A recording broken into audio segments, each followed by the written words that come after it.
Welcome to another episode of Contramundum. Today we are discussing the Westphalian peace and unconditional surrender and the collapse of the Westphalian system with the dominance of the American empire. Thank you for joining us. The American Revolution, in other words, is never finished. It must always be renewed. Greater love than this hath no man, than that he lay down his life for his friend. What if it's not envy? We must take back our cities, and take back our culture, and take back our country. God bless you, and God bless America. Andrew, you're the one that chose this topic, and it started with unconditional surrender. So why now? Why that theme? What are we doing here? Yeah, what piqued my interest. This has been a topic that I've been interested in, for a long time, like a decade. Okay, you need your mic. Oh yeah, I do need my mic. I've been interested in this topic for like a decade, and but what might pique my interest like right now is obviously the Iran war, or whatever you want to call it, the Iran war, the Iran conflict, Donald Trump bombing Iran, whatever it is. Right. He made comments recently saying, no, we want unconditional surrender. Like, we're not going to negotiate. We're going to do unconditional surrender. I mean, partly because like it's in his own like Trumpian terms, this is how you sound tough. But as a policy, as a as a particular strategy to pursue, it has very, very wide implications, which maybe he's like not even cognizant of, and it really doesn't matter, what exactly he's doing or wants, what his goals are. But that's not a phrase that just comes out of anywhere. No, it's and not. It's really important if we're going to discuss this topic that we discuss the roots of it and what it means, right? What it means, because it's a signifier, right? Yeah. Like he's signaling something. Yeah, I think he's signaling something about the American empire, and he's signaling something about our ability, the legitimacy that the American empire has in pursuing something like that. Because it's one of those phrases, it's one of those doctrines that not just any country can say they're going to pursue this. Like you can't have an Israel or an Iran or even like one of these NATO countries in Europe talking about unconditional surrender, because it's one of those phrases that can only be cited by a great power or by an empire. Yeah. And I think that's important, because when you're talking about things like unconditional surrender, what you're saying is you're making a power claim. Yeah. You're making a claim of legitimacy, you're making a claim of political strategy, you're making a claim that your dominance in the place you're pursuing unconditional surrender is paramount. Yeah. That's what you're doing. Yeah. So I think that your opponent is illegitimate. Well, that's what we're going to talk about. So like, what are the implications of this? What is it signifying? And how should a place like Iran hear those words in context? Yeah. Yeah. I think, even beyond them, or beyond any particular opponent that the United States might have, whether it's Venezuela or any other country, it's the issue is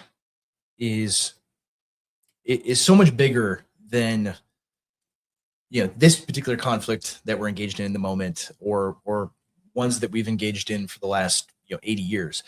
The issue is how the international order is established, right? What are the ground rules? Like how does it actually, and not rules as in like the rules-based international order or international law or any of that stuff that's like actually just like all post hoc. It's all made up.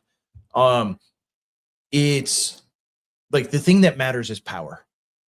Right. That's what matters. And the powers that operate in the world, right, they set the terms, right? They dictate the way things are going to be. And so, I think in history of this, that it isn't that the current global system that we have is an historical anomaly. Well, that's what I wanted to get into, because like you have to see the unconditional surrender doctrine as basically being a revolutionary doctrine that undermined what had been the European standards of foreign policy since the Westphalian peace. Yeah, so since 1648. Yeah, so bringing that back, there was the 30 Years' War. Yes. Protestants and Catholics were at each other's throats, and basically what came out of that was this agreement between the Holy Roman Empire and Protestant states. Protestant states, and especially like Sweden was one of the parties. But the conclusion was that there were 4 elements of this peace. Yeah. It basically we should back up just for 1 second before you. This is the backup. No, we need to back up. Back up beyond the backup. Yeah.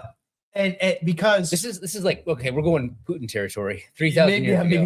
Maybe 3,000 years ago, the Holy Roman Empire was promised to my people. So no.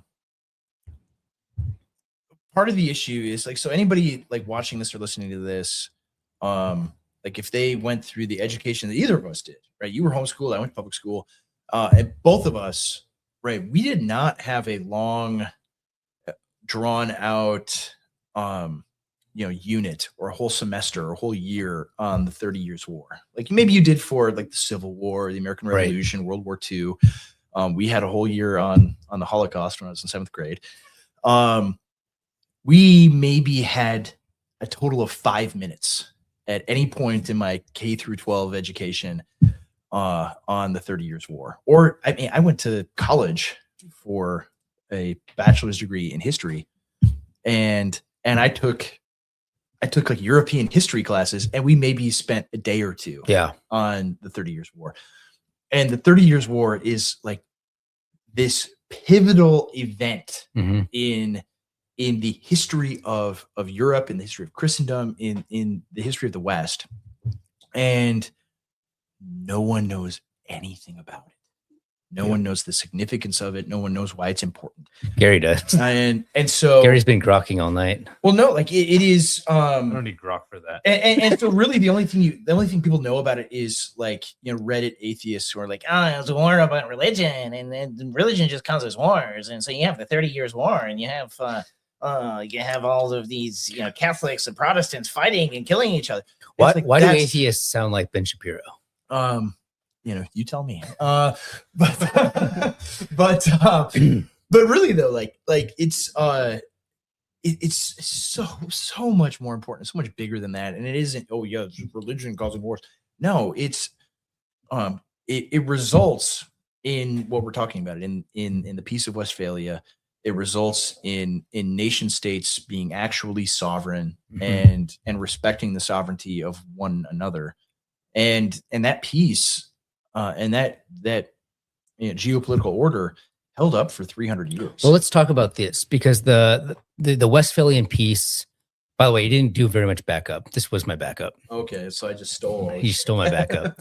But the 4 components are important because they kind of set the stage, and each of these pillars of that peace, of that structure of international relations, was basically rescinded in the American Empire. And so the unconditional surrender kind of became a fulfillment of that war on the Westphalian peace. So the 4 components are territorial sovereignty.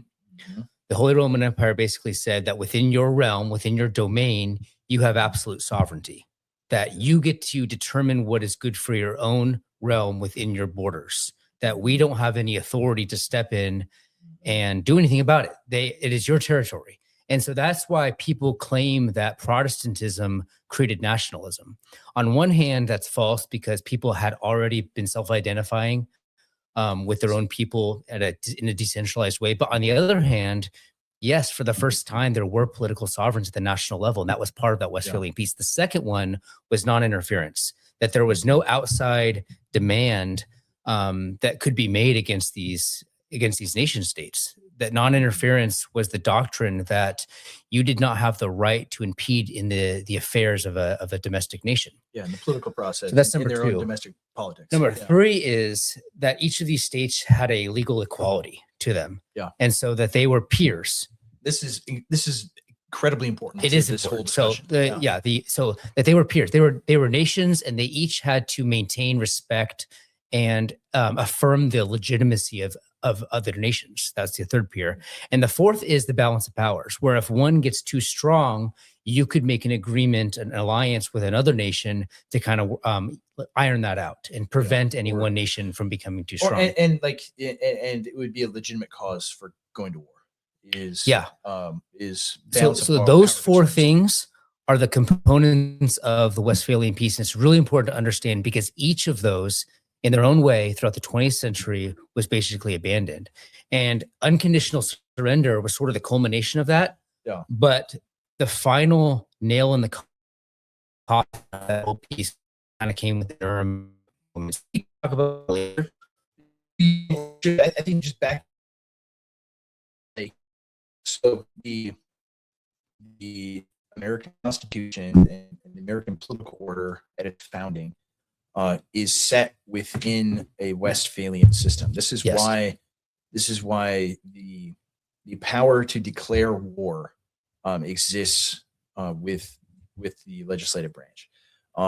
That the executive does not have that power to declare war. He can conduct foreign policy. He can make war. He can carry out war. Mm-hmm. But the declaration of war, and this is what I think is confusing to many people, is the declaration of war is not saying, okay, we've decided, we have this deliberative body decided we're going to go to war. What it actually is doing is recognizing that a state of war exists between your sovereign nation state within that Westphalian paradigm and another sovereign nation state in the Westphalian paradigm. There's a state of war between these two years. So when the United States declares war on Britain in 1812, when the United States declares war on Mexico in 1848, is it 48 or 45? 45. It's 45, I think so. Yeah. They ended the treaty. I'm getting my dates mixed up, but in 1917 declares war on Germany. Right, it's saying that this nation is a peer, and a state of war between us and them exists. Mm-hmm. And of course, then it's the executive's responsibility to carry out that conflict. And so, and typically, war within that paradigm is resolved through a treaty. And within the American constitutional system, the United States Senate is the deliberative body that ratifies a treaty mm-hmm. that has been negotiated by the executive. And so, right, thus bringing an end to the state of war. Yeah. But after 1945, right, that Westphalian order ceases to exist. Yeah. Right. That's the thing that's confusing to so many people. So why didn't we declare war on North Korea in 1950? Why didn't we declare war on North Vietnam in 1965 or whichever date you want to pick out? Right. Why didn't we declare war on Iraq in 1991 or 2003? Why didn't we declare war on Serbia in 1998? Like, it's because the Westphalian system had liquidated. These are not peers, yeah, any longer. Right. These are not something that is considered a sovereign nation state. They have some sovereignty, mm-hmm. but they don't have sovereignty at the level of the United States or the Soviet Union when it was extant. So, right, that's what has changed. Right. And so, but it didn't change in 1945. The roots of this go back to much the further. Progressive era. In fact, I talked to Josiah Lippincott a couple of weeks ago, and he was pointing out that this whole body of rhetoric about destroying inhumane systems and anything like non-democratic. We talked about the Manchurian crisis, and the question was, how did we have the right as an American nation to go and declare to intervene in Japan? And if they had been operating on a Westphalian model, there would have been no legitimacy in doing that because there wasn't a state of war between the two. But because we had abandoned that standard and we decided that the only nations worth being peers are those that are democratic, mm-hmm. we don't see places like Japan as worthy of having that peership. And so therefore it can't have that model. We get to do what we want because we are fulfilling the destiny and ideology of democratic liberalism. And we have the power to do so. Yeah. Also, like the only limitation is power. There's no agreement or even unstated agreement of how these things are carried out. And so, yeah, I mean, after Westphalia, I mean, you have a much more orderly and civilized world. You have a Christian. Well, yeah. And that ceases to exist. Yeah, I think, I mean, the roots of it obviously are with the progressive era, with Woodrow Wilson, with the First World War. Even though, like, nominally that's carried out in this, Westphalian sense, but even like the Treaty of Versailles and the Peace of Versailles is the precursor to, what happens in 1945, where Germany is not really treated as a peer. Well, right? exactly. They're treated as the scapegoat for the entire conflict. And the blame for the entire conflict is saddled entirely upon them. And it's very extractive, and it's an unjust piece. Well, this is one of the core components of Westphalian peace, was that these pieces were Christian pieces, and they were negotiated pieces. And so you'd go in there and you'd structure the agreement by giving them dignity. You give the loser its dignity, you allow it to keep its resources, its territories, and you have this negotiated peace. And Versailles disrupts that completely. Like it does, because it demands total termination. Is what it does. Yeah. So all of the territory, or not all of, but much of a German territory is ceded to, to Czechoslovakia, to Poland. Alsace-Lorraine is taken from them. Like all of these territories, and so one of the components of Westphalia, that territorial sovereignty, right, that your territory is yours, and it's not going to be gobbled up. Right. Well, that's cut right out. That's gone. Yeah, completely. And it's not only that; it's not only like divided up, but like anything that does remain gets to be reconstructed by the great power. Yeah. And so so there's this. We get to stay there. We get to have our bases there. We get to maintain total cultural hegemony there. So these are all components of a post-Westphalian breakdown. Yeah, that it begins to break down. In 1919, and like how you even got to Versailles was like you had a starvation blockade after the ceasefire, where you're basically starving the Germans into submission. And like maybe 1 million or more of them died of starvation because of this, in order to extract this peace. And so you can see why the rest of the 20th century happened as it did. Because of this, because you pursue an unjust peace, you no longer follow this tradition that has I mean, it's a tradition that survived the French Revolution and Napoleon. Somehow it continues on, even with something so radical and revolutionary that takes place in history. It survives nonetheless for at least another century. Like, look at the agreement between Grant and Lee, right? Like there was an element of dignity there, where Grant basically told Lee that he gets, they get to, keep his honor. And that was part of the peace. Whereas today, if you had applied a post-Westphalian mindset, he would have been executed. He would have been executed, but also, well, and you see this, today with how people look at the American Civil War in retrospect. Yes. It's like, well, these are Nazis. Like, Robert E. Lee was a traitor. He should have been hung.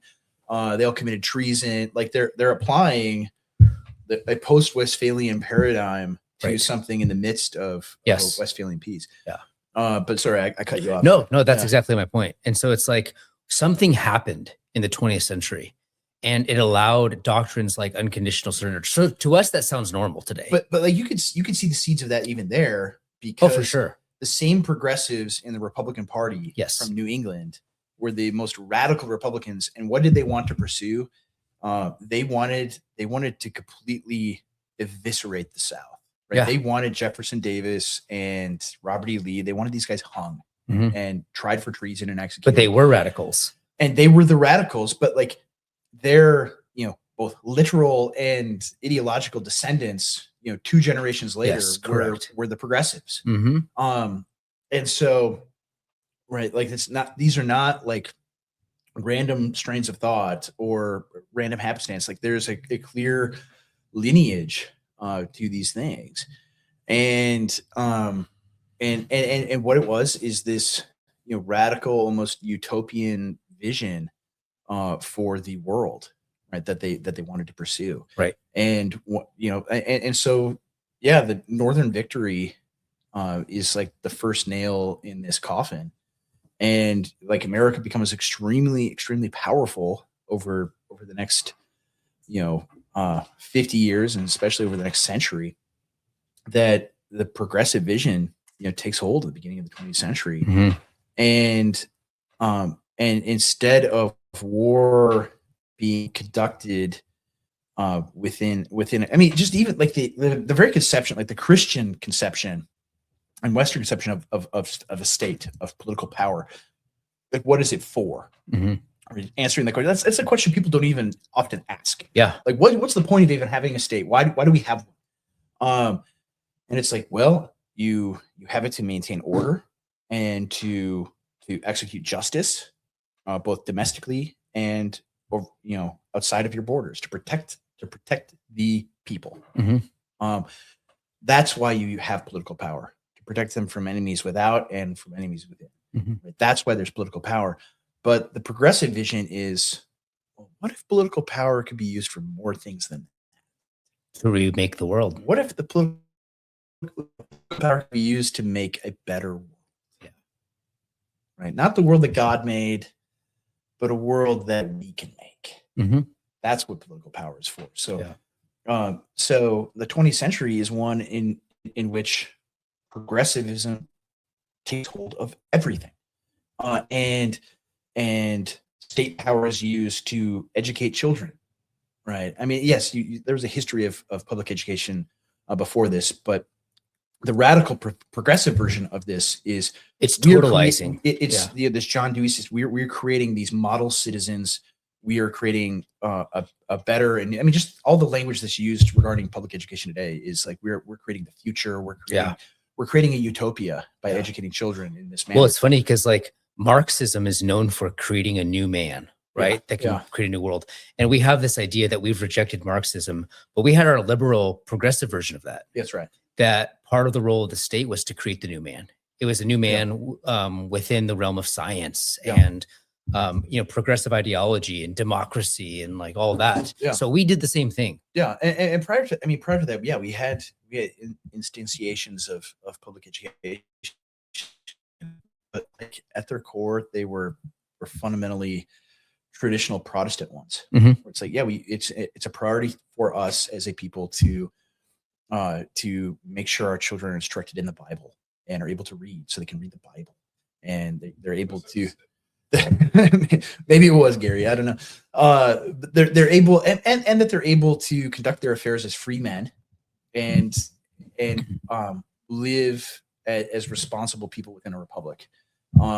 It was not, we're going to shape their minds and create them into the ideal people. That like those two things are very, very, very different.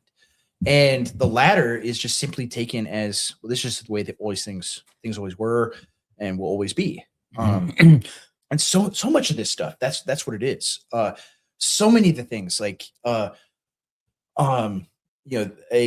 ideas of secularism and religious pluralism. It's like, well, that's the way it always was. That's what John Adams and Thomas Jefferson and George Washington, that's what they wanted. And it's like, no, these are modern 20th century ideas that you just retcon into believing it was always this way.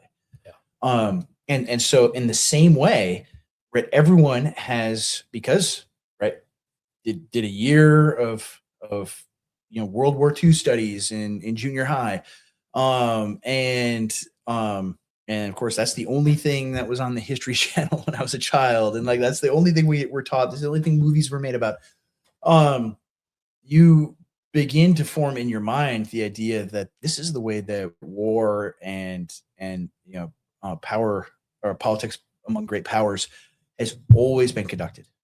It always is. We have to completely, utterly, totally defeat the enemy, and the end of conflict comes only at our the terms that we offer.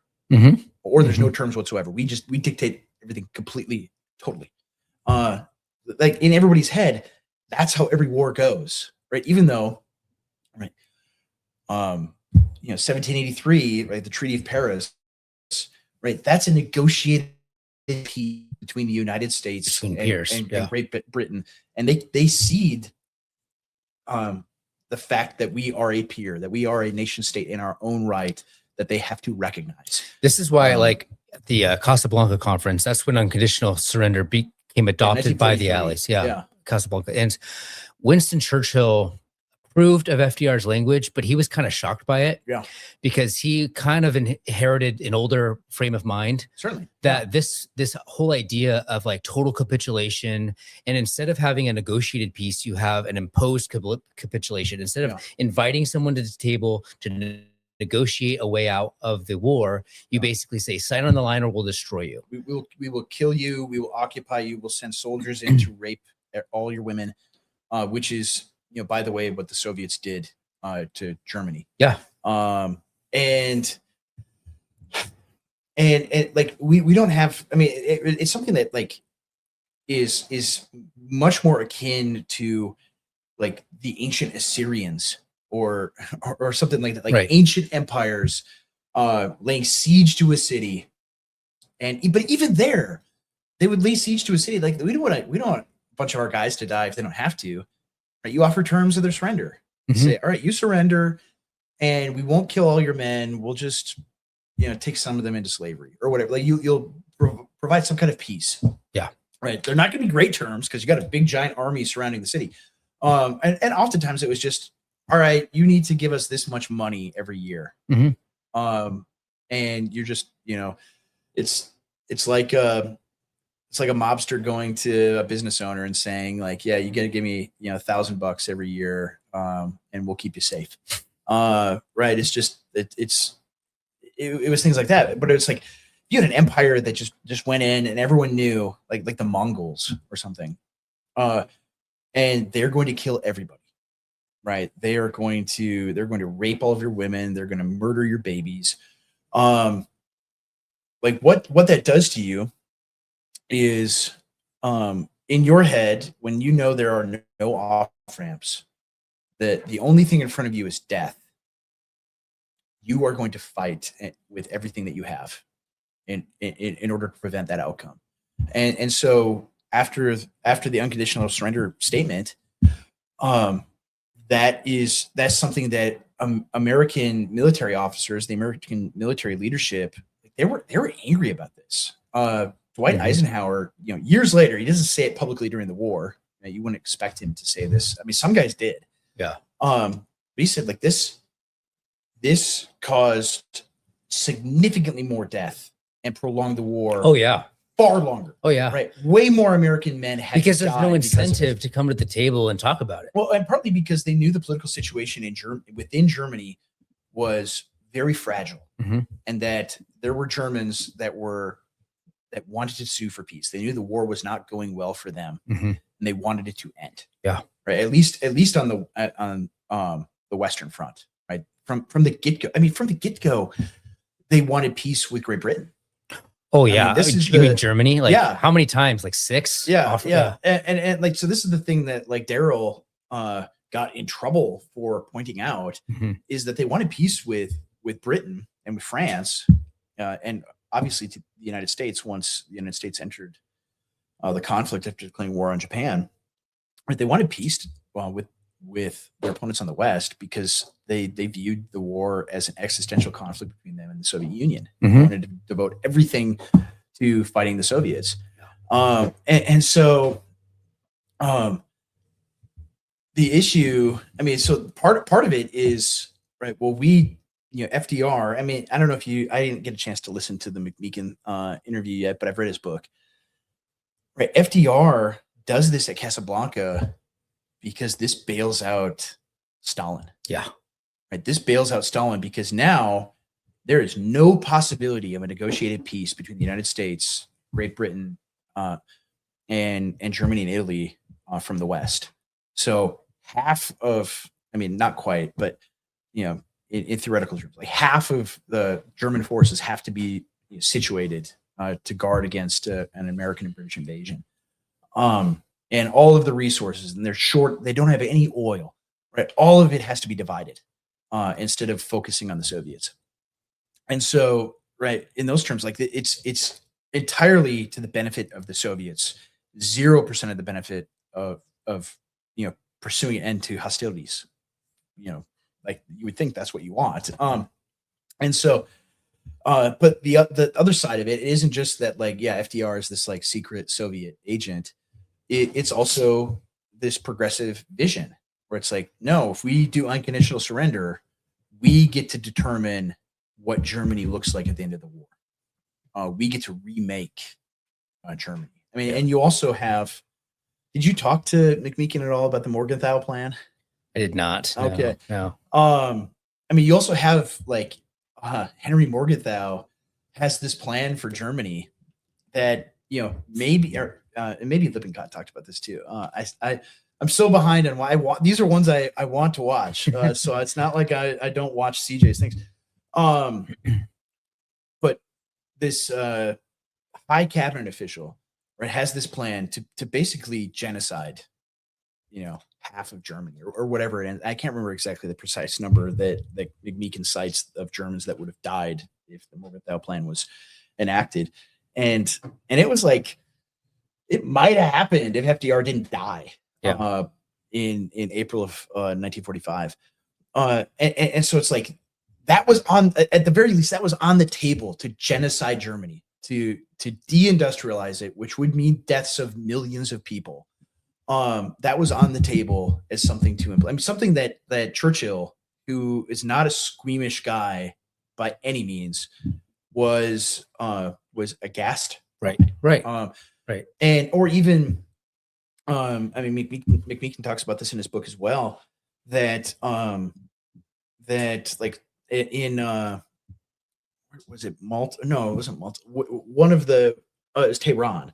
Funny enough, Tehran, when Stalin and Churchill and FDR meet, and Stalin and FDR are like, Stalin says, yeah, I think we should execute all of the German officers after the war. Mm-hmm. And Roosevelt's like, yeah, I think that's probably a good idea. And Churchill is apoplectic about this. And so like Churchill gets painted as villain, and in many ways, we don't have to get into that's a multi-hour discussion about Churchill, but like he did have a sense of history. He had a sense of history, and like at the very least, there were lines he was not going to cross at all, and is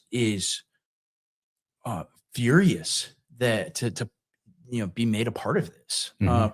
And then later, Roosevelt's like, oh, I was only joking. I was just joking about that. And it's a joke about mass murder, as one does. And so anyway, I mean, yeah, I guess there's a lot, well, that I want to Nick Fuentes and FDR have in common. Why aren't there any FDR edits? I don't know. Anyway, well, I want to get back to the Christian morality of it. So the book that, the best book on this, and I don't know if you've read it, is, it exists, is the Westphalia, but by Derek Croxton. Yeah. But the subtitle is actually really interesting because the subtitle is The Last Christian Peace. Yeah. And so it's really important to understand that when they were, and this was an organic development, it wasn't this like superimposed model for Europe.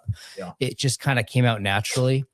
But it was a Christian peace. And so one of the arguments that he makes is it wasn't this revolutionary model of foreign affairs, but it was actually the clerics, the leaders of Europe, basically appealing to their own Christian history and applying just war theory to the situation in the 17th century. That's how it kind of came about. Sounds pretty sacralistic, man. I don't know. But it was a Christian peace. It was, though. They were applying Christian morality. And the point is that was not the revolutionary moment. The revolutionary moment was the 20th century. That's right. When we did away with all that. Yeah. And so the secularization of world affairs and international policy actually meant the total destruction of civilization. Of Christian civilization entirely. Yes. Right. Yes. I mean, you're back to this like state of nature where just might makes right. That's how you get all of these old cities that still exist from the eras prior to the 20th century, but from the wars after, they don't exist. Exactly. Yeah, exactly. Yeah. And that's because there was a Christian grace almost, after the Peace of Westphalia, where war is not even total war, in a sense, where you're not even necessarily waging war on the people. There's like an honor and a respect to it that when you study history is definitely missing. Yeah, one of the other components of the Westphalian peace was that it had well-defined objectives. That if you're going to go to war and if you're going to have a negotiated peace, both sides needs to bring its objectives to the table and work and hash it out. But what changed when that was liquidated was this creation of a total reconstructionism, where whoever won got to set the terms and they got to apply a period of total occupation, of total and do whatever they want. Like, so we talked today about like cultural subversion and culture war. Well, that comes out of the implications of the post-Westphalian system. Yeah. Because if you're going to have an unconditional surrender, you have to restructure the culture of the loser. Yeah, you can make them whatever you want them to be after the end of the conflict, or you can destroy their historical identity, right? That they're no longer a Christian people. They're no longer, in with regard to Germany, they're no longer Germans. That they're, that any sense of identity or, national identity, is gone. It's like, well, you need to import millions of Turks or Arabs to your country, and you're just like that really bad person that ruled over you for a brief period if you object to it, right? It remakes like who they are as a people, right? And I mean, it is always fascinating to me, and we've brought this up, several times, that looking at maps of Germany today. I mean, I get autistic about maps. You and Gary both. But like, you look at a map of Germany today, like if you have it broken down by the various principalities and federal districts of Germany. So one of the famous ones is like adherence to Christianity. And overall in Germany, very low. But in the former West Germany, it's for European standards pretty high. A lot of Lutherans, a lot of Catholics in those places. And then in the former East Germany, it's like almost zero in all of them. Right. They eradicated Christianity in East Germany. But you look at a map of support for, the various political parties. This is where you're going. In Germany. Right. AfD, Alternative for Deutschland, is the purported scary right-wing party that they have to ban, which it's like still to the left of like Trump. Yeah. It's to the left of the Republican Party of like Mitt Romney. And much less like, the left of Trump or anybody else. And so, and why is that? Why there? Because the occupation of the Soviets was brutal, right? They sent people to gulags, they tortured them, they killed them. But what were they primarily concerned with? Like having control over this place, having overt control over the people, being able to deindustrialize them, ship off all the capital goods from Germany, and control them, right, in an overt way. They didn't care about any of the things that the Western allies did, right, which is, no, we are going to totally remake your entire culture from the ground up, and so it's interesting. Right. In the East, they still have at least a modicum of national identity as a people, whereas in the West, like they have this this like spell cast on them that any nationalistic tendency, any national identity, any idea of like us being Germans is very bad. is evil, is there's something wrong with you if you sing, if you sing to L'amour toujours, the forbidden lyrics. And so that is what occurred there after this conflict. And why is it? It's right because like Roosevelt has this very progressive vision of what war and foreign policy is. That it isn't about that his role as the executive in America is not, I have a people that I must defend against foreign enemies and anyone who threatens us.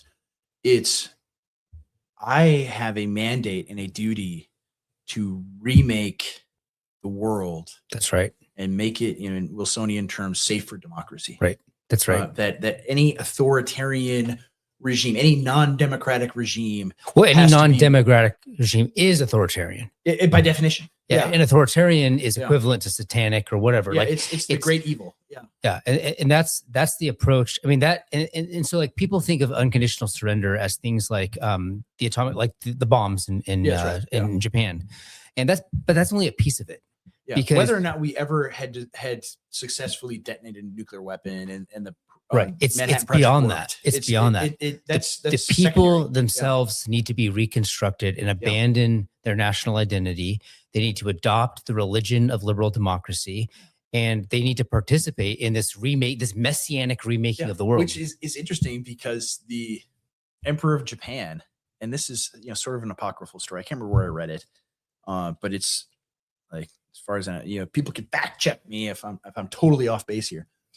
But Hirohito is meeting with MacArthur after the war, right? MacArthur's in charge of the occupation, and he says, "All right, well, you beat us, and in a very Japanese way, right? I should convert to Christianity then, and all my people will too, because we've been beaten by you. That's the right and honorable thing to do." And he's like, "Whoa. No, we're not doing that. No way." But he did convert to the religion of America, which is what? Which is, democracy, egalitarianism, multiculturalism, pluralism, like all of, like, it wasn't Christianity. No. It was, at least nominally it still was, right? The Warren Court hadn't happened yet for another decade or more. But it was that which he converted to. He really did convert to that religion. So what you're saying is like unconditional surrender is actually like a religious prerogative, kind of. Yeah, you're imposing your religion with a capital R on the defeated foe. Right. And if we look at it in religious terms, that's what it is. It would be like if the 30 Years' War ended with either the Protestants or the Catholics, coming out completely on top, and then forcing, having an international war crimes tribunal and executing the Pope, and then forcing, France and Italy and all of the Catholic principalities in Germany to adopt Protestantism. Right. That's what it would look like. Right. And so that's what happened. And that's the current system that exists today. So like, why do we have globalism? Why do we have 100,000 Somalis in Minnesota? Like, why do we have, Frisco, Texas look like Mumbai? It's because of this. Yeah. It's because of this international order that was established completely and totally in the 20th century. It isn't. And so a lot of people get confused, by that you're, in making these arguments, you're saying that, like, oh, well then, the bad guys in World War II must have been the good guys. It's like, no, that's not the argument at all. The argument is that the American system, the American multicultural, democratic, egalitarian, secular, pluralistic thing, that was imposed on a planetary scale. And and that no longer were there sovereign nations after this fact. Right. That France and Great Britain had lost their empires as a result of the war, and became far less powerful, and no longer are they peers of the United States. They're kind of sort of peers, but they're not true peers any longer. That there are really no true peers. Maybe China, maybe Russia in some sense. Only because, well, we talked about this because when they have nuclear weapons. prepped. We've talked about this when we prepped for the show, is that the only peers anymore would be someone like China. So it's inappropriate to even think of someone like Iran as engaging in a classical warfare situation with us. No, like you couldn't declare war on them if you wanted to, because they're not a peer. They're treated, and because like the system that's imposed afterward is, right, in absence of Westphalia, the opponent is essentially treated like a band of pirates, right, or a criminal criminal cabal, right? That's what was declared in both Germany and in Japan. Is these are countries that are not nation states, they're not peers, they're not anyone that we need to abide these conventions for. This is a criminal cabal that must be eradicated. And so that's how the Serbians were treated. That's how Saddam Hussein was treated. That's how the Iranians are currently treated. That these are not peers that we negotiate with and that we come to an accord with. These are criminals. These are terrorists. These are, whatever term you wish to use. And so there can't be a negotiated peace. Like, it's not even a possibility, because in order to have that, they'd need to be a peer. Yeah. And they are not. And so, you were going to say something, Gary? No, it's just like, I heard the I like the point you guys always make, which I agree with, that democracy is kind of the new religion. It's kind of interesting thinking of how prior to this, what we exported to these countries was Christianity. It was the gospel, whereas now we're there for democracy. Yeah, we want to install our new missionaries now are ambassadors there, pushing totally for, to set up these democratic governments. It's interesting. Exactly. Like that is our. I mean, even like today, actually, because that's sorry. Yeah, no, go ahead. Kind of on that point too. It's interesting because I think dealing in absolutes in that context, the Christian context, makes sense, right? You believe in Christ or you don't. Whereas now it's the same thing. It's either, as you're talking about, they're not your peer because they're not democratic. So you're democratic or you're not. If you're not, you're our enemy. It's the same religious absolute there. It is. Oh, it totally is. And, it's interesting to think about how this has become, our religion.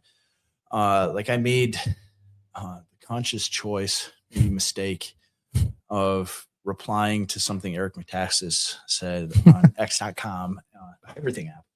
And he had this post, in response to our friend William Wolf being attacked by Right Wing Watch, and basically saying that, like, no, we're Christians, we're against, we're for religious liberty, like and any kind of theocracy is unbiblical and things like this. And I just replied, I'm like, well, where in the Bible does it say that the ruler has to abide by religious liberty? Like, where make that argument. You make that, like, you made a biblical claim that this is what Christians believe. Where in the Bible is a Christian ruler required to do such things?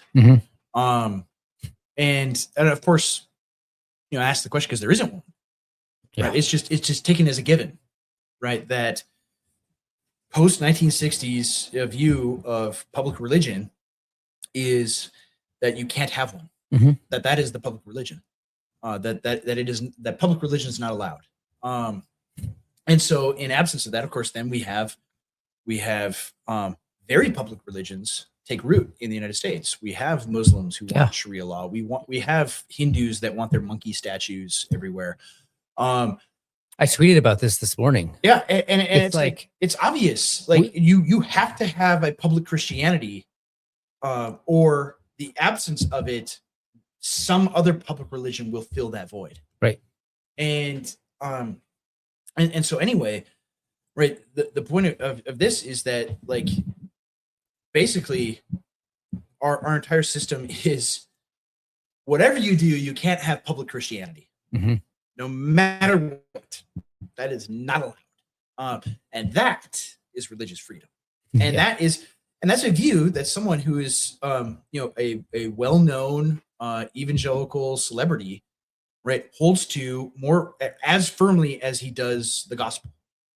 Like these are two twin pillars in his view of the world. Is Jesus Christ rose from the dead, ascended into heaven, and is died for our sins, right? And there must be religious liberty, right? We have to allow the monkey statue. We have to allow that. We have to allow public blasphemy of Christ. We have to allow these things because the Bible doesn't say so, but it's probably in there somewhere. That's the attitude that people have. And where does this come from? It comes from like this is the progressive vision that has existed within in America, and it's metastasized throughout the 20th century to this point, right? So it's like it's there kind of in seed form in the late 19th century, and it grows and builds up further and further in the early 20th century and reaches full bloom by the mid 20th century.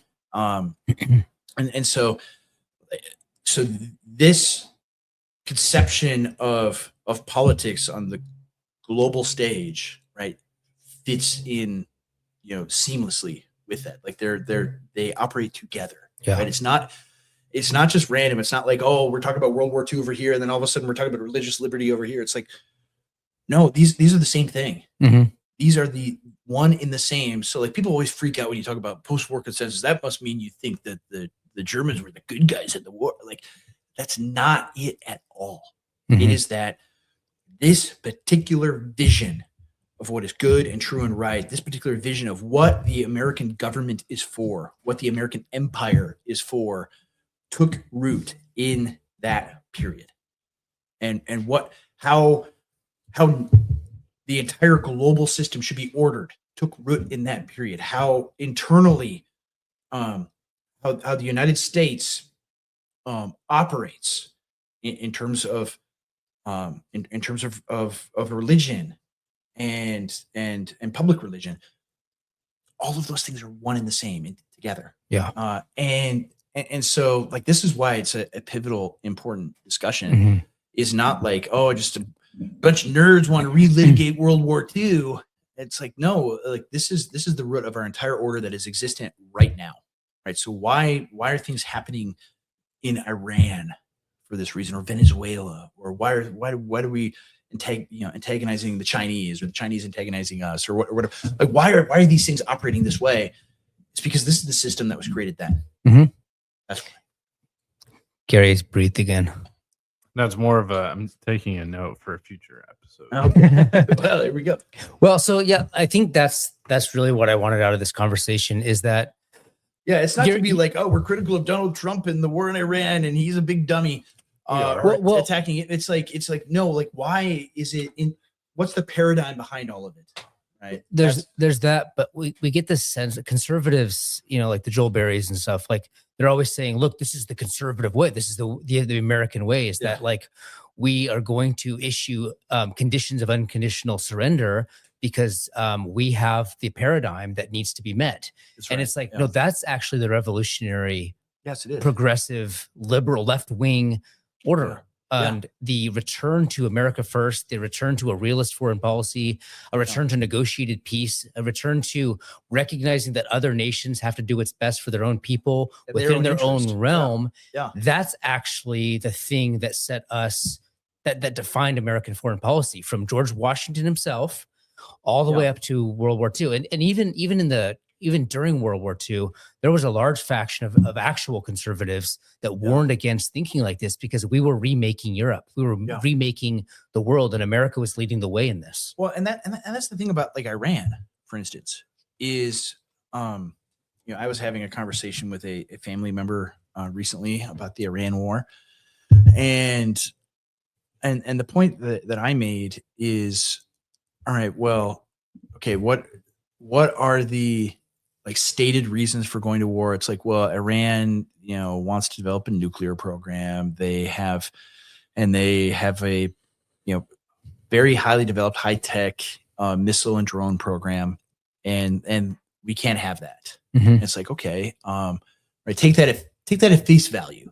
right? Whether that's true or not, we can get into that, but take that at face value. It's like, okay, well, Iran is a pretty advanced country, actually, right? I mean, there's 90 million people there. The average IQ of the country is like 104, 106, actually like higher than the median IQ of the United States. And certainly Minnesota. Actually, hold up. Everything's just the same map. Whoa, hold on, Gary. Well, yeah, I left, so it's gone down. Maybe the urban, maybe the urban IQ. But nevertheless, right. And so like within a population like that, right, you look at the right side of the bell curve, like you're going to have thousands or tens of thousands of people with an IQ above 130. Yeah, these aren't Arabs. So like the kind of people that can do nuclear physics, the kind of people that can, design highly advanced hypersonic missiles. And so like, how do you like that? That is a population problem you have to deal with. And so how do you deal with that? Right. Well, the conventional way is like you do regime change, you install a regime, you give them liberal democracy, now all the Iranian girls were in bikinis again, you have feminism there. And it's like, then you'll have peace because they're absorbed into the Borg. They're absorbed into the globalist American empire, the gay. Yeah. Right? They're absorbed into that. And now you can have peace with them. Well, they're incredibly resistant to that. They don't want that. Despite like all the problems. Oh yeah, all the people that are they want to overthrow the Ayatollah any day now. And it's like, well, no, they did have a huge revolution there, and it was overthrowing the guy we installed. Yeah. And they have much longer historical memories than we do. And so like you have this people that is as collectively as a group, the overarching sentiment there is, right, there is a foreign enemy of ours that threatens the existence of our country, the existence of our people, and has for decades, long before 1979, all the way back to 1953. And we don't want to be ruled by them. We don't want what they have to sell. Right? We don't want democracy. We don't want feminism. We don't want any of these things. And so then what is your other option? Like genocide them? Right? Like wipe them out, kill all the people on the right side of the bell curve. Well, that's unconditional surrender. And that, yeah, it's one of, I mean, but both of those options are unconditional surrender. Yeah. It's like you just kill enough of them until they do what you want, which is like the language that our government is using right now. Well, we'll just keep killing their leaders until we find one that does what we want.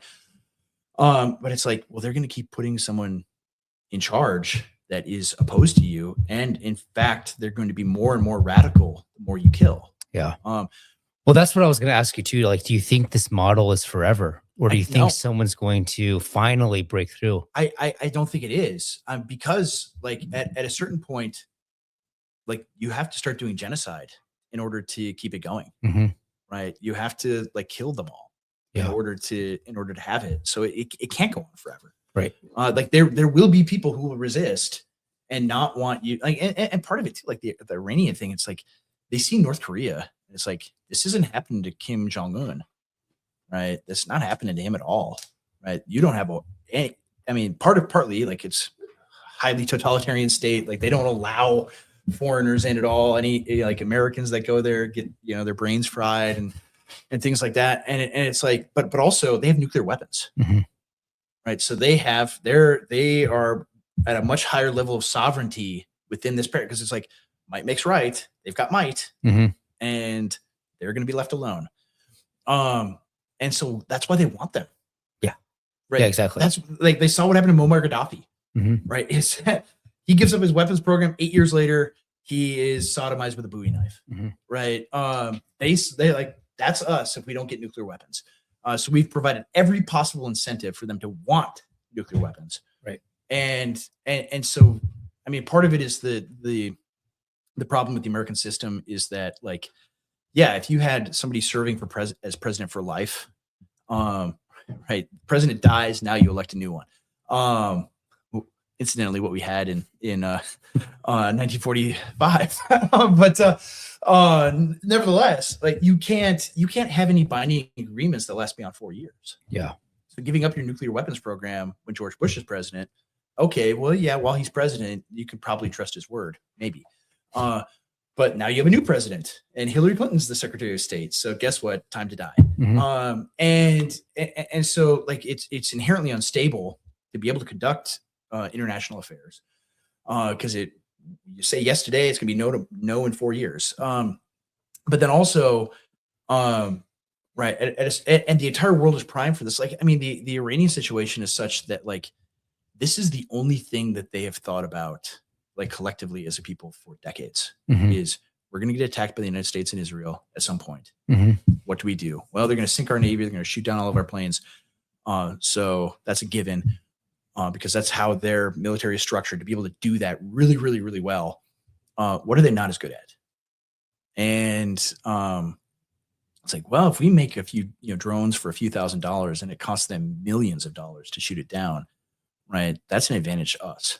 And so that's part of this, is like why I'm terrified of the prospects for this thing, and why I'm against it is not like, oh, I'm calling out, I'm pruning out, I'm betraying President Trump, I'm being disloyal to President Trump. It's like, no, I think this is a great mistake, and it will destroy all of the good things, and there are good things that he has done and is capable of doing for our country that are good for us. Mm-hmm. And that's why I think it's a huge mistake. Not because I hate him and think he's terrible. And so, right. And so this might be the one. I mean, I could be wrong. Like, the Iranians could capitulate tomorrow, and everything I just said, like, looks really stupid. Well, it's funny because we're recording this before Joe Kent Tucker, which is tonight. Yeah, that's right. So this will come out next week. But, like, it's really interesting because I think that there is a faction of dissent that's saying, look, Iran is here for the long term. Like, they're going to push this all the way. At least they're trying to be. Yeah. Because we're speaking in terms of unconditional surrender. That's right. And they are not willing to do that. Yeah. And it's like, well, you can't trust them. They're crazy Muslims. And it's like, well, everyone that's the cope for unconditional surrender. Is our enemies are insane, they're criminals, they're evil, we have to utterly, totally defeat them. We can't treat them as peers. We can't treat them as someone you could sit down at a table with, like Henry Kissinger and Richard Nixon and Mao Zedong, or the leaders of North Vietnam. No, we have to treat them as a criminal conspiracy and eradicate them. This is exactly right. And, like, I always get in trouble when I bring them up, but the person who's really good on this is Carl Schmitt, because he points out that if you're going to abandon the Westphalian system and you're going to stop thinking about foreign policy in terms of a clash of group interests, a clash of national interests, what's going to happen inevitably is you're going to dehumanize the enemy. Yeah. You're going to speak in terms of absolute good and evil. Yeah. You're going to speak in terms of terminationism. Yes. And you're going to create a conflict that results in total war, world war.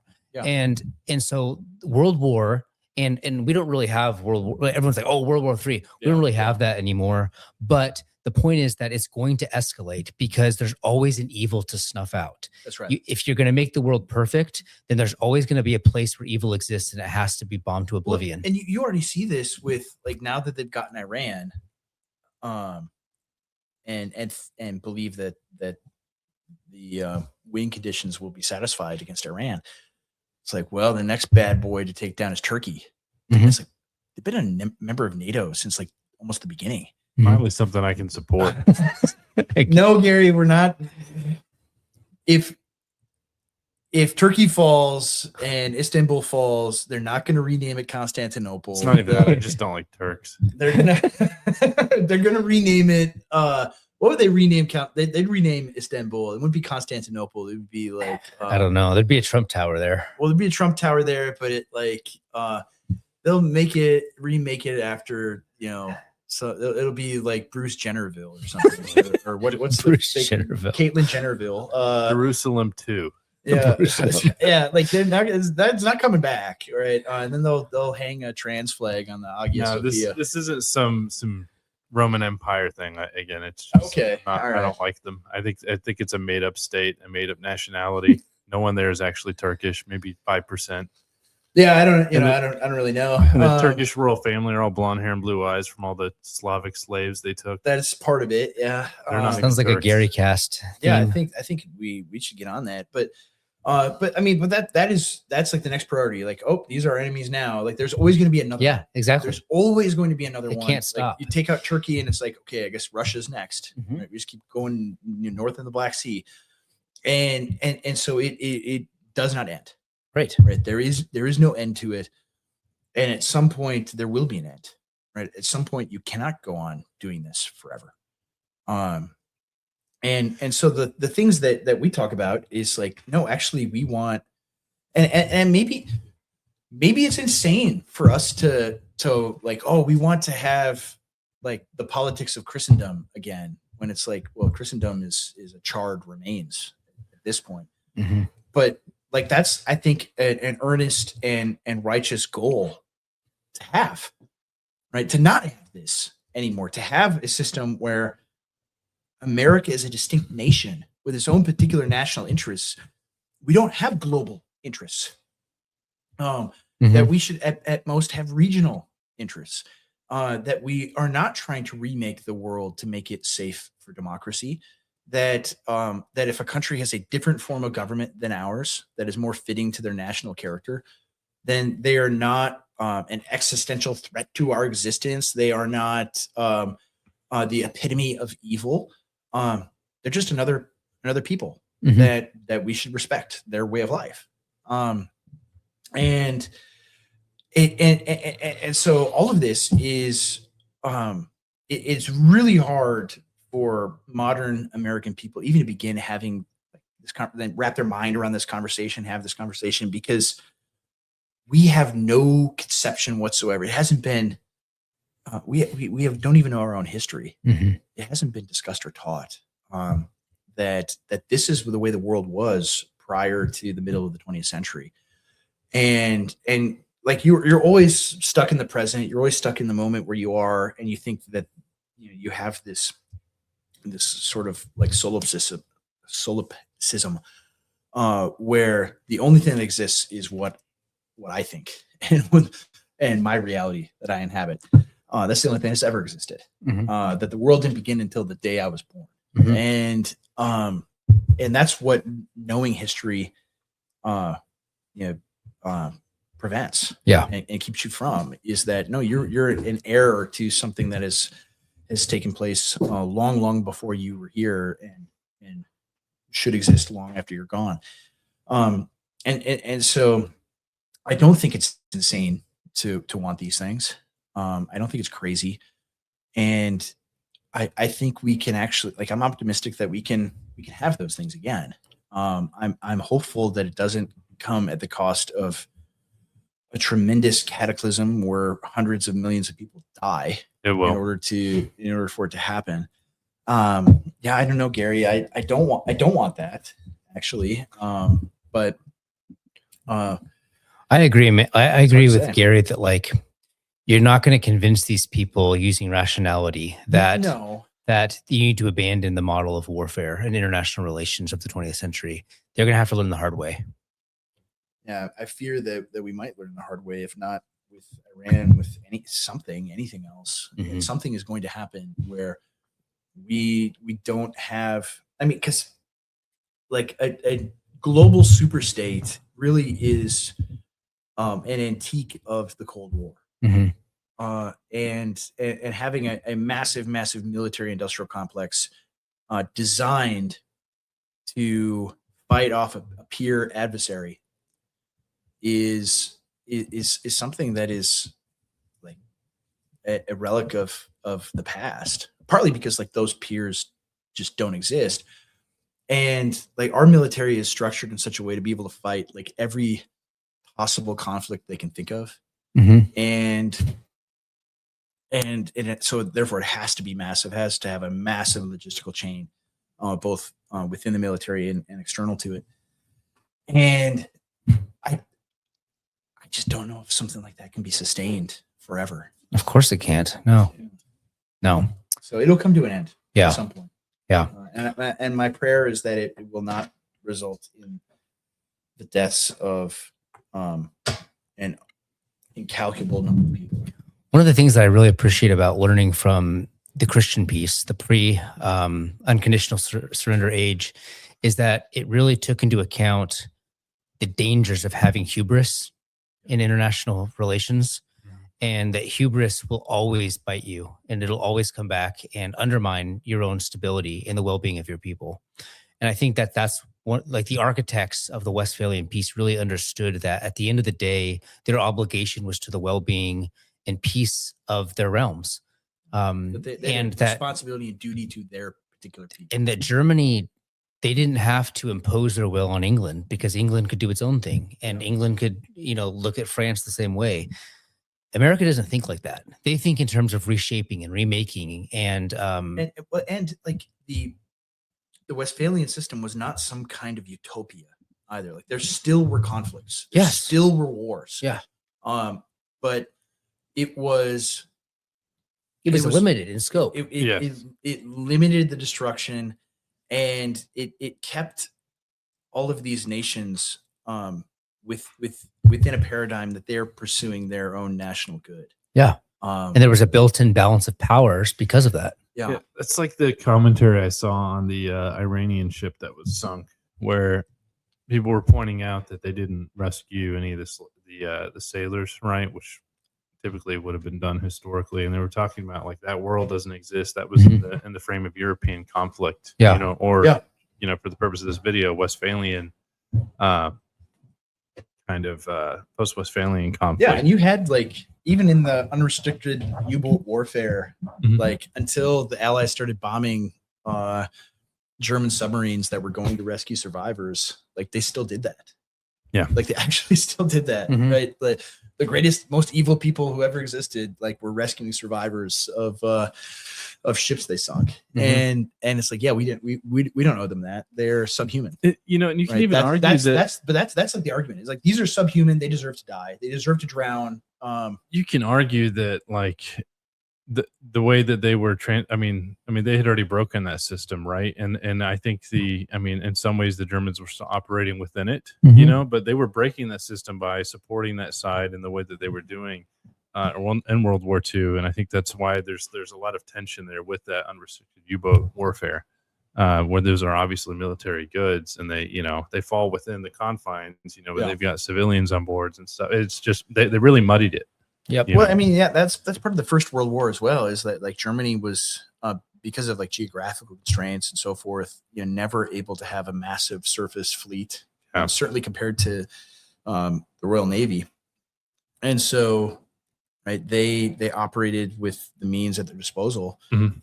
And part of it is that you're this essentially landlocked country that cannot get any foreign trade in the midst of conflict, whereas the British could and be constantly resupplied by the United States. It makes sense that they went that direction, and that's part of it too. Like when we studied World War II in school, both in high school and in college, like never were we told that actually the Germans said, like regarding like the Lusitania, but many other ships, they put out ads in newspapers saying, we are going to attempt to sink this ship, right? We are going to sink this ship if it sets out. And it's like, and that is so obviously a relic of Westphalian order, right? Yeah. Like you wouldn't alert the public of like a military operation today. Like we're going to bomb this this thing tomorrow. So make sure you clear out. I mean, we kind of sort of did that with the bombing of the facility, the facility last year, because that actually largely was kind of fake. The Iranians did the same thing when they shot missiles back. They said, "Hey, we're going to pick that target," because that was like kayfabe. It was fake. Yeah. But within this, within an actual war, where you are trying to survive and not be defeated, and to defeat your enemies, right? To say, hey, if civilian, we don't want civilian casualties, right? To not bomb cities. I mean, that's the other thing with the Second World War is, right, up until the British started firebombing Germany, like, you didn't have bombing runs overseas. You did in the Far East, right? The Japanese and the Chinese, right, did not abide by. No, they were by these, because they were not part of Christian civilization. Exactly. Yeah. Exactly. But Germany and Britain were, and the expectation was that would continue to carry out, that we wouldn't intentionally target civilians. Yeah. And we think about that as like weakness. Yeah, exactly. Right? Oh, like, why wouldn't you bomb their cities? Why wouldn't you just carpet bomb them? Right. That's how you win, is total war, kill everybody. Yep. But it's like that was warfare within Christian civilization, is you don't kill women and children. You know, certainly not intentionally. Like when the British bombed Copenhagen during the Napoleonic Wars, because they didn't want the Danish fleet to fall in the hands of the French, right? The entire world was outraged. Yeah, that they intentionally bombed cities and killed, you know, women and children and elderly people. That this is something that set the entire world against the British, and they had to calculate that into the decision to do it. Yeah. And they said, yeah, if the French get the Danish fleet, right, they begin to approach naval parity with us, and like, we'll lose. So right, you're in a catch-22 situation. But it was something that, like, the entire world is shocked by, and for us today, it's like, of course, you got to win. It's amazing how much What you do. liberalism advocates for the killing of innocents. Yeah. You know? Isn't it interesting? Whether it's abortion or total war. Yeah, you I'm know, supposed to be this horrible monster because, like, I want a Christian America, and here I am, like, yeah, actually, like, we shouldn't carpet bomb cities and kill babies and children and do those things. like even the fire bombings of Japan in World War II. That was, I mean, no, but like, why does that happen? Because unconditional surrender. It's that, and the complete and total retcon of our history regarding Japan. Yeah, is, well, they were the Bushido Code. They would never surrender. And like, the reality is, no, they were attempting to surrender for months. it's just that they had conditions. Yeah, that they said, we want to keep the emperor. We want to, you know, and then there was like, oh, can we keep, you know, some of the territory we took from the Chinese, things like that. They're negotiating things that don't even matter to us, frankly. No, none of that stuff actually mattered at all. But it's like, no, we want total, utter submission, and we like kept the emperor on the throne anyway. Yeah, right. And so, but it's that it cannot be seen as though we're dealing with a peer, right? We need to utterly defeat them, totally humiliate them, and it doesn't matter if it, because, like, say the Manhattan Project failed and we didn't have nuclear bombs, right? And they did, because that's always the argument for, like, the nuclear bombing of Hiroshima and Nagasaki. Well, we were going to lose 1 million men invading Japan. We saw how Okinawa went and how many casualties we had, and the Japanese, they're going to defend every square inch to the last man. It's like, well, why are they? Why are they going to defend every square inch to the last man? Well, because they're insane, you know, religious fanatics that they're just never going to surrender.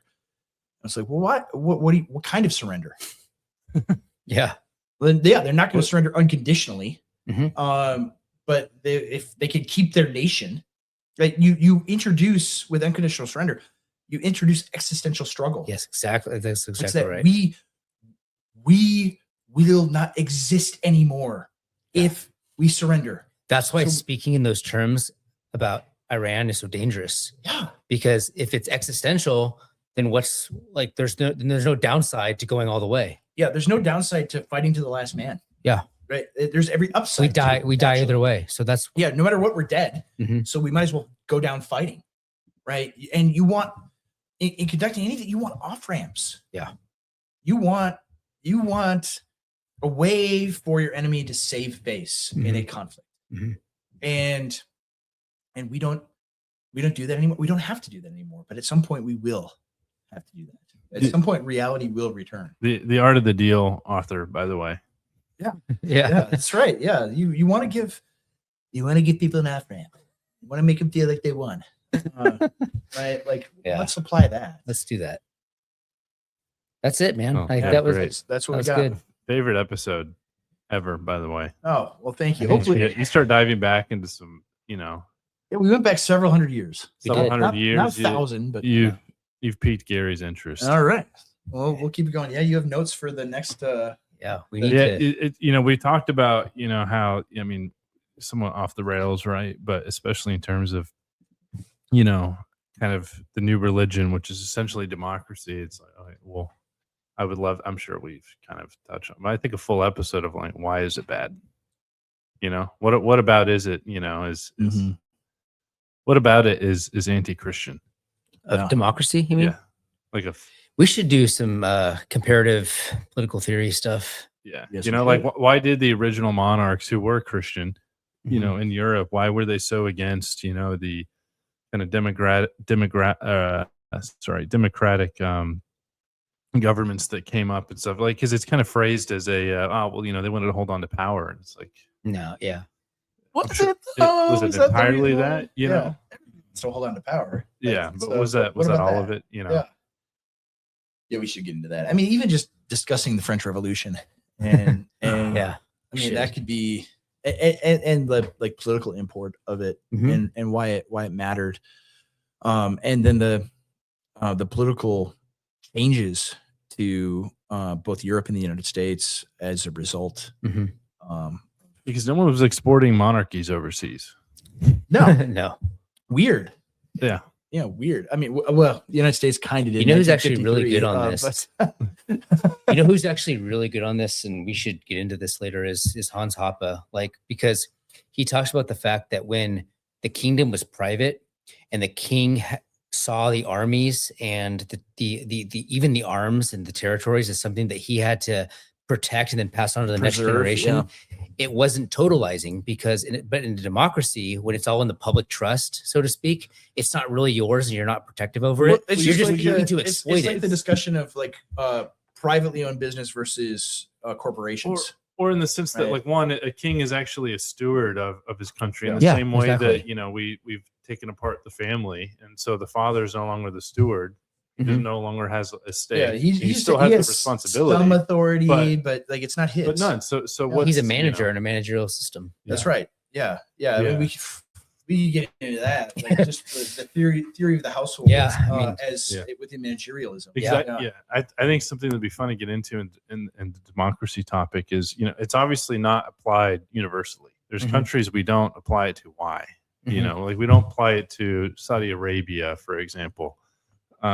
Why is it not universally applied if it is? Well, that's actually one of the questions I asked Josiah, because it's like they had this mentality of making sure that all the countries in the world are democratic, and yet at the same time, here they were partnering with the Soviet Union and Stalin.